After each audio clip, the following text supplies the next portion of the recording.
So hi friends, in generally আমি ইউটিউবে বা সোশ্যাল মিডিয়াতে এই টাইপের চুতিয়াপা করি না। আমি ঘুরতে উঠতে যাই বাইকে, সেগুলোরই ভিডিও ডালি, শর্টস ডালি। বাট আজকে এই ভিডিওটা বানাচ্ছি, আমি জানি এরকম টাইপের থাউজেন্ডস ভিডিও সোশ্যাল মিডিয়ায় ঘোরে, কেউ দেখে কেউ দেখে না।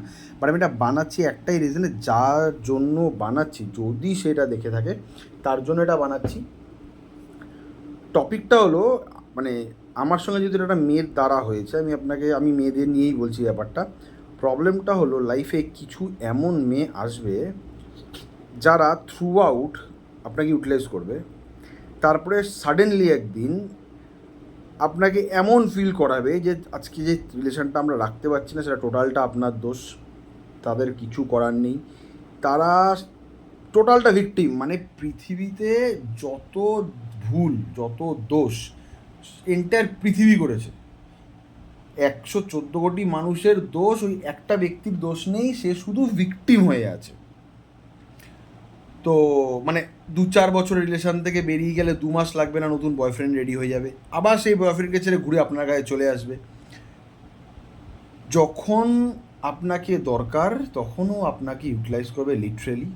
যখন আপনি বুঝতে পারছেন যে আপনি ইউটিলাইজ হচ্ছেন, আপনি জিজ্ঞেস করছেন, না বাবু সোনা ভালোবাসি, তোমায় ছাড়বো না, তোমায় ছেড়ে কী করে থাকবো, ডিফারেন্ট, মানে তখন অবধি আপনাকে দিয়ে 100% ইউটিলাইজেশনটা শেষ হয়নি। আর এই ক্যাটাগরির মেয়েদের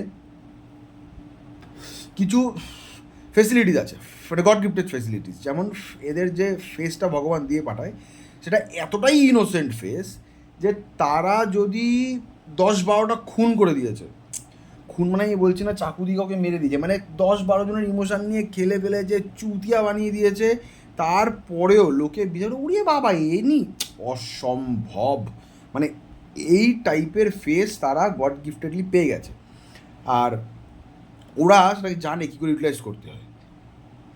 যখন আপনি তাকে রেড হ্যান্ডেড ধরে ফেলবেন যে সে আপনার সঙ্গে রিলেশনে আছে, অন্য এক জায়গায় চুলকাচ্ছে, স্ট্রেট তখন আপনাকে বলবে না যে ভাই তোমারটা পুরনো হয়ে গেছে, আমার নতুন চাই, সেটা আপনাকে বলবে না। আপনি জিজ্ঞেস করবেন না, কিন্তু সিচুয়েশানটা এমন করবে যে না, আপনি ওখান থেকে স্টেপ আউট করতে বাধ্য হন। বেসিক্যালি ছেলেদেরকে, মানে আমি অন্য ছেলেদের যাই না, আমার মাথা গরম হয়। আমার মাথা গরম হলে হয়তো আমার ল্যাঙ্গুয়েজটাতে কন্ট্রোল থাকে না, বাট দেন একটা মানুষ যখন আপনাকে সেই লেভেলে নিয়ে যাবে না, যখন আপনি একটা মানুষের জন্য ডে বাই ডে মানে কুকুর ছাগল হয়ে যাবেন, মানে ড্রাইভার আপনি,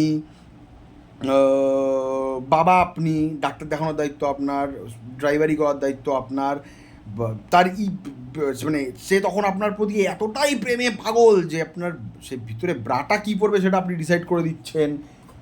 তো তারপরে একদিন হঠাৎ করে দেখবেন চেঞ্জ, কোনো গল্প নেই, আপনাকে ইগনোর করা হচ্ছে, আমি খুব কাজে ব্যস্ত, সারাক্ষণ হোয়াটসঅ্যাপে অ্যাক্টিভ, কিন্তু কাজে ব্যস্ত।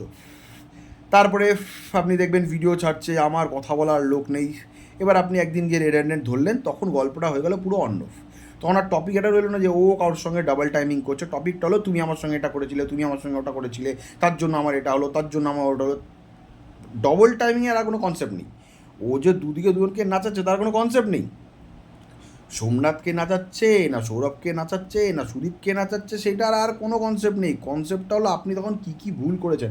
আপনি কিন্তু ঝগড়াটাকে ঝগড়া ভেবে মদকে ঘরে বসে নিজের লাইফের গান বানিয়ে নিচ্ছেন।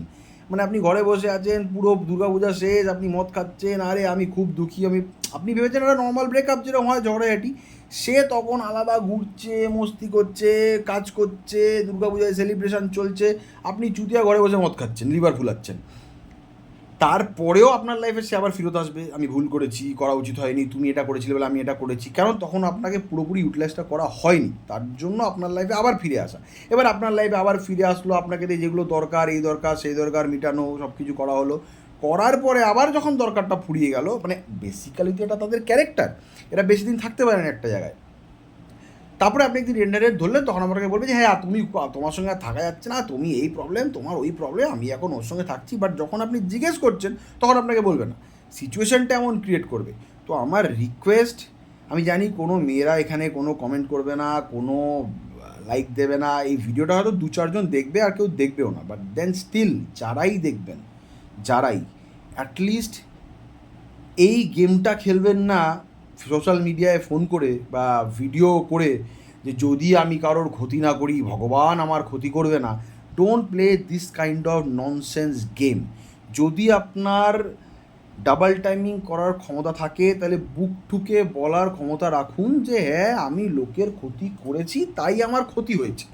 ওই সোশ্যাল মিডিয়ায় কচি মুখ বানিয়ে ইনোসেন্ট একটা ফেস বানিয়ে বন্ধুরা তুমি কি জানাতে পারো এই খারাপ সময় থেকে আমি কি করে উঠতে পারি, এই টাইপের চুতিয়া বা মেয়েদের দেখে আপনারা নিজের ইমোশন ওয়েস্ট করবেন না।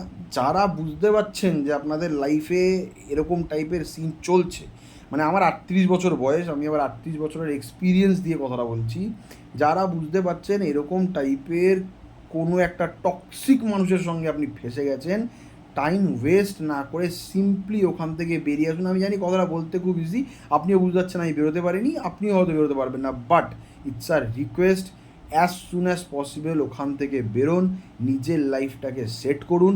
কারণ এদের কিছু আসে যায় না। আপনি রাত্রে সিগারেট খাচ্ছেন, মদ খাচ্ছেন, রাত্রে ঘুমাচ্ছেন না, এরা ঠিক কারোর না কারোর সঙ্গে ফোনে গল্প করে নিচ্ছে, হাহাহি করে নিচ্ছে, পার্কে গিয়ে দেখা করে দুবার চুমু খেয়ে নিচ্ছে, এখন ওই ওতে ঢুকতে পয়সা লাগে 1,000-1,200 টাকা, ওই ওতে চলে যাচ্ছে, কিন্তু আপনি বেকার আপনার লাইফটাকে নষ্ট করছেন। আপনার ফ্যামিলিতে আপনার বাবা মা তারা স্ট্রেসে মরে যাচ্ছে, ছেলে ঘুমাচ্ছে না, ছেলে খাচ্ছে না।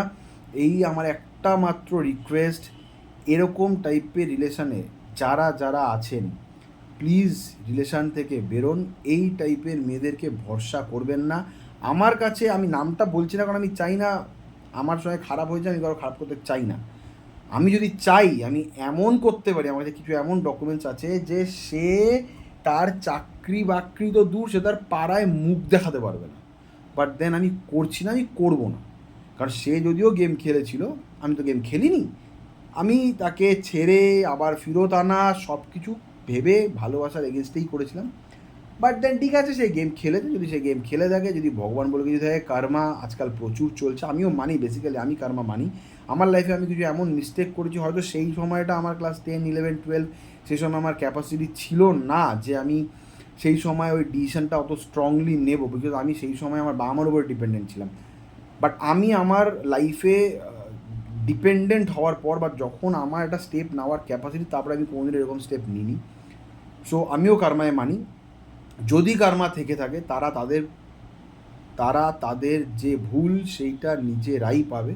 বাট আপনারা এরম টাইপের মেয়েদের ওই বোকা বোকা মুখে আর বোকা বোকা টেক্সটে প্লিজ গলে যাবেন না। ফোন করলে তাদের ফোন রিসিভ করবেন না, যা করতে হয় করুন, এটা থেকে বেরিয়ে আসুন, এটা আমার একটা রিকোয়েস্ট।